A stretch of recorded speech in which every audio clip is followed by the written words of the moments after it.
గొర్రెల కుంభకోణంలో రంగంలోకి ఈడీ 700 కోట్ల మళ్లింపుపై ఆరా. గ్రేటర్ హైదరాబాద్ లో 8 చోట్ల ఏకకాలంలో సోదాలు. తలసాని మాజీ ఓఎస్డి కళ్యాణ్ కుమార్ విచారణ. ఇక చూడురే, దళిత బంధుకు జై భీమ్ అన్నారు.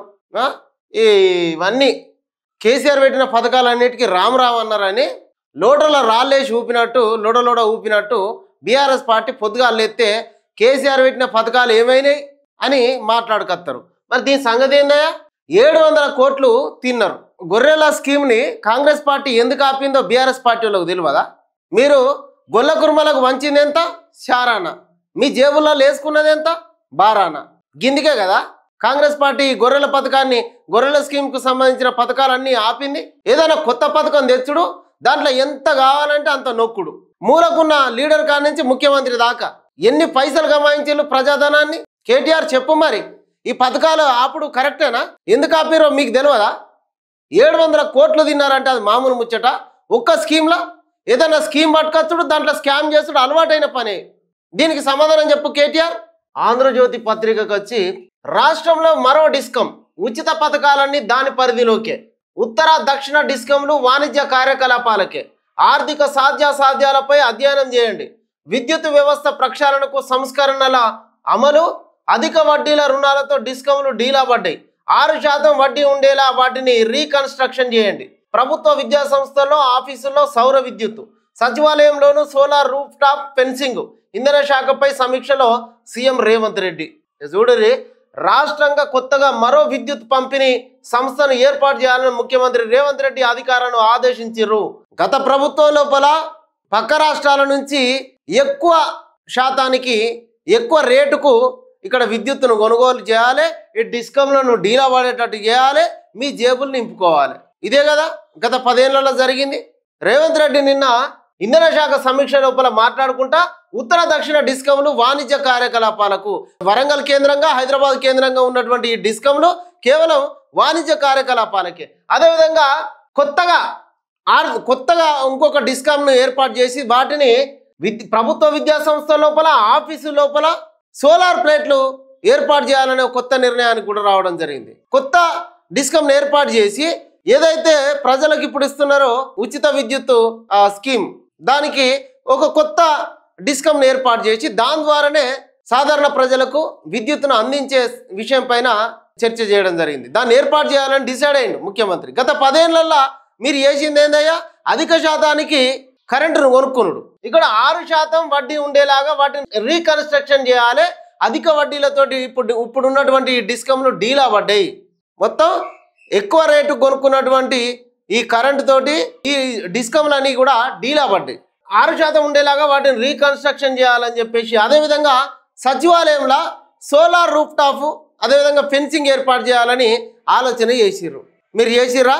10 ఏళ్లలో ఎంత వీలైతే అంత ఈ దేంట్లో స్కామ్ చేయలేదు. ప్రతి దాంట్లో మనం ఇంత ఉంది అనుకున్నాం. గొర్రెల దాంట్లో గొర్రెలు, బర్రెలు, దళిత బంధు, కాళేశ్వరము, ఫోన్ ట్యాపింగ్ అని, కార్ల రేస్ అని, ఎన్ని వీలైతే అన్నిట్లల్లో కొత్త పథకం తేవాలి. దాంట్లో పథకం ప్రకారం నొక్కాలి. విద్యుత్ వ్యవస్థ ప్రక్షాళనకు అవసరమైనటువంటి సంస్కరణలు అమలు చేయాలని చెప్పారు. విద్యుత్ పంపిణీ సంస్థలన్నీ ఆర్థిక సంక్షోభంలో కూరుకుపోయినాయి. దానికోసం ప్రక్షాళన చేస్తున్నాడు రేవంత్ రెడ్డి. ఇక మింగలేక కక్కలేక బీసీ రిజర్వేషన్లపై బీజేపీ తర్జన భర్జన. ఆమోదం బాధ్యత కేంద్రానిది అంటున్న కాంగ్రెస్, పార్టీ విధానం చెప్పలేకపోతున్న కమల్నాథులు. నో చెప్తే లోకల్ పోర్లో వెనుకబడతామని క్యాడర్ ఆవేదన. బీసీ సంఘాలు నిలదీస్తున్నా సైలెంట్గా ఉన్నాయి. ఇప్పటికే రాష్ట్రానికి ఓసీ చీపును పెట్టారన్న అపవాదు. ఉండదా మరి? నోట్ల ఎలకాయ పడ్డట్టు అయింది బీజేపీ పరిస్థితి. బీజేపీ బేసిక్గానే బీసీల వ్యతిరేక పార్టీ. ఎందుకంటే వాళ్ళు బీసీ బిల్లుకు ఓకేనే చెప్తలేరు. ఎట్లా ఓకే చెప్తారు? ఆర్ఎస్ఎస్ సిద్ధాంతం ప్రకారం మీది కులాలు, అగ్ర కులాలే పరిపాలించాలి, కింది కులాలు పరిపాలించబడాలి. వాళ్ళకు రాజ్యాధికారం ఇచ్చుడు ఈ ఆర్ఎస్ఎస్ సిద్ధాంతంలో లేదు.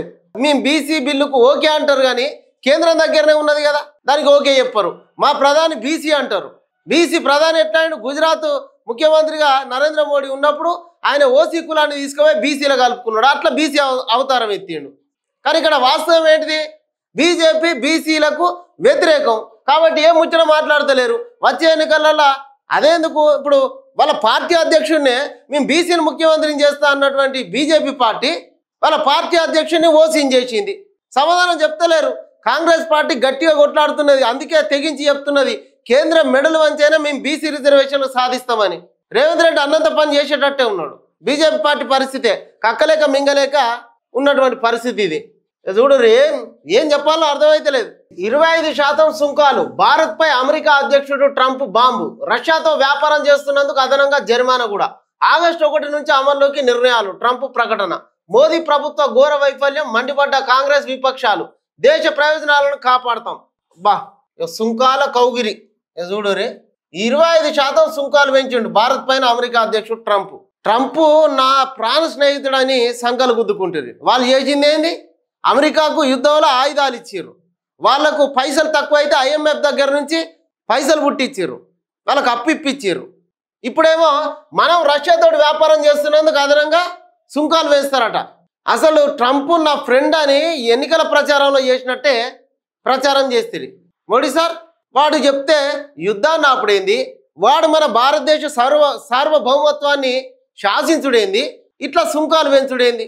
దీనికి మోడీ సార్ ఏం సమాధానం చెప్తాడో మరి. దేశ ప్రయోజనాలను కాపాడాలి, దేశ ప్రయోజనాలను మేము కాపాడుతామని మీరు ఏ మాట అయితే అంటున్నారో దానికి తగ్గట్టు ఉన్నదా ఇక్కడ కథ. మనం రష్యాతో దోస్తాన్ని చేస్తే వాళ్ళతో బిజినెస్ చేస్తున్నందుకు ఇంకా సుంకాలు వేస్తాడట. యుద్ధం ఎందుకు ఆపిర్రు అంటే ట్రంప్ చెప్తే ఆపినా అంటాడు. మరి ట్రంప్ చేసే కథ ఏంది? మన దేశం మీద మొత్తం సుంకాలు వేస్తా ఉన్నాడు. దీనికి సమాధానం చెప్పాలి కేంద్రం.